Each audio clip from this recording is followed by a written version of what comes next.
Magandang oras mga guard lover, mga kaboksing.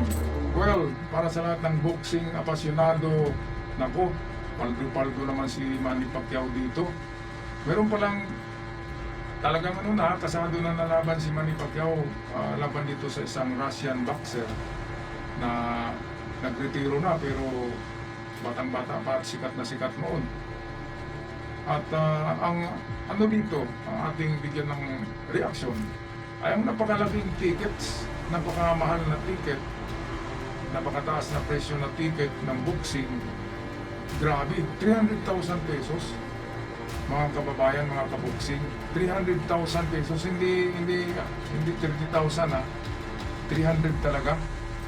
0.3 million, 300 pesos bawat ticket sa ringside ng boxing match na ito. Manny Pacquiao versus dito sa isang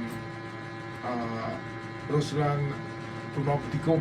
Ang hirap i-pronounce na pangalan kaya hindi ko binabanggit So ito yan grabe.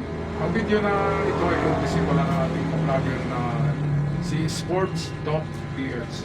Sports Talk PH, napakagaling na boxing vlogger yan, kaya napili ko ang kanyang video na bigyan ng reaksyon. Okay, ito na ang balita.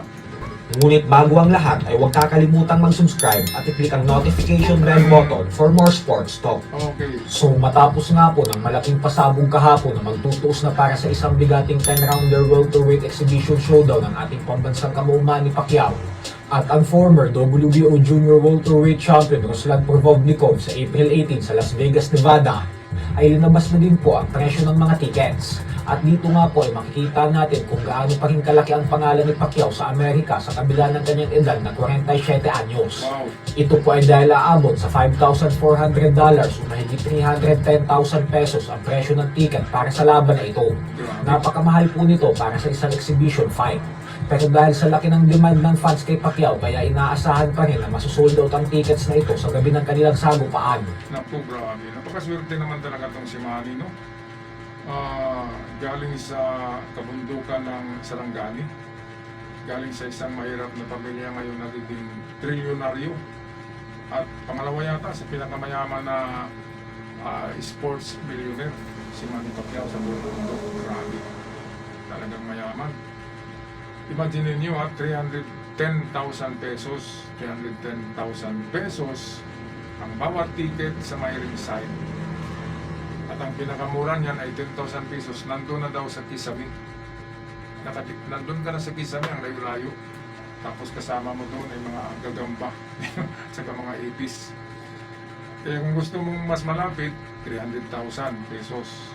Sa kalagitnaan siguro niyan ay 100,000 pesos. Plus pay-per-view, yung nanonood sa mga kanilang bahay. Diba? Pay-per-view. Ay milyones dolyares din yan. Binghati si Manny Pacquiao dyan, grabe. Sobra. Gusto ko na mag-apply dito na utility boy, water boy.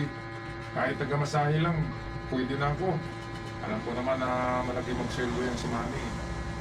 Kaya Manny, kapag napakinggan mo ako i-message mo ako sa comment section na okay ka na magiging utility boy mo. Okay ako dyan. Kasi mahilig naman ako sa boxing. Okay, balik tayo kay Sports Talk PH. Ang pinakamura naman na ticket ay $178 o mahigit 10,300 pesos. Ito yung pwesto sa pinakaitaas kung saan halos mauuntog na ang ulo mo sa bubong ng arena. Sa Thomas and Mack Center po ang kanilang laban gaganapin. Hindi sa nakasanayan natin na MGM Grand. Ayan, Thomas and Mack Center. Hindi sa Las Vegas. Pero dito daw tinalo ni Manny Pacquiao si Eric Morales dito sa Thomas Mack Center. Isang makasaysayan at maswerteng gym o arena para kay Manny Pacquiao. Well, grabe. Hanggang ngayon hindi ako makapaniwala na ang swerte ni Manny ay tuloy-tuloy. 47 years old na yan, the oldest boxer na ngayon si Manny Pacquiao. Meron na namang record yan. Bago lang ay tumanggap na yan ng award sa itong Hall of Fame. Meron na yung star si Manny Pacquiao sa Hollywood. Kapag naglakad ka sa Hollywood Walk of Fame, naroon na ang Manny Pacquiao. Meron na siyang gold na star doon sa pavement doon sa lalakaran mo sa Hollywood. Yan lang ang Pilipinong merong gold star doon sa Hollywood. Kaya wag natin lilitin si Manny. Yan ang nagbigay ng karangalan sa Pilipinas na siyang tunay. Yung iba naman sa Olympics nagbibigay ng karangalan pero one hit wonder lang eh. One hit wonder, parang shooting star lang nawawala. Si Manny Pacquiao ilang dekada na ba sa boxing? Hindi pa rin nawawala hanggang ngayon. Kaya ito yung Wonder Boy. Ito yung dapat tawagin na the Golden Boy. Manny Pacquiao, wala nang higit pa dyan. The real GOAT at wala nang isisilang pa sa Pilipinas na susunod sa yapak ni Manny Pacquiao kahit yung anak niya. Hindi yan makakasunod. Wala na. Even in the whole world, wala na. 8 division champion. Ay naku. Parang panaginip lang yan eh. Okay, balik tayo sa balita courtesy ng Sports Talk PH. Pero ganun pa man ay hindi naman ito ang unang pagkakataon na lalaban si Pacquiao sa Thomas & Mack Center. At bagkus ito nang magsisilbing pang-apat na laban niya dito. Dalawa sa 3 laban niya kontra sa Mexican legend Eric Morales, kung saan pareho siyang nagtagumpay ay sa venue na ito ginanap.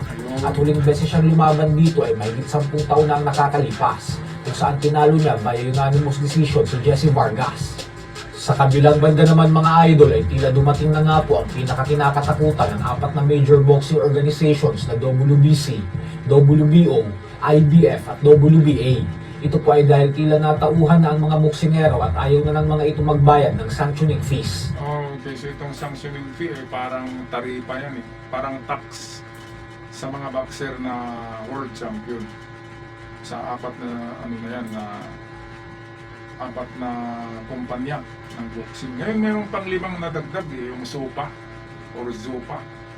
Ang ZOPA ay kay Dana White yan, sa may-ari ng UFC, with collaboration ng hari yata ng Dubai na mahilig sa boxing. So ang ZOPA Sports, nandun na nga si Magsayo.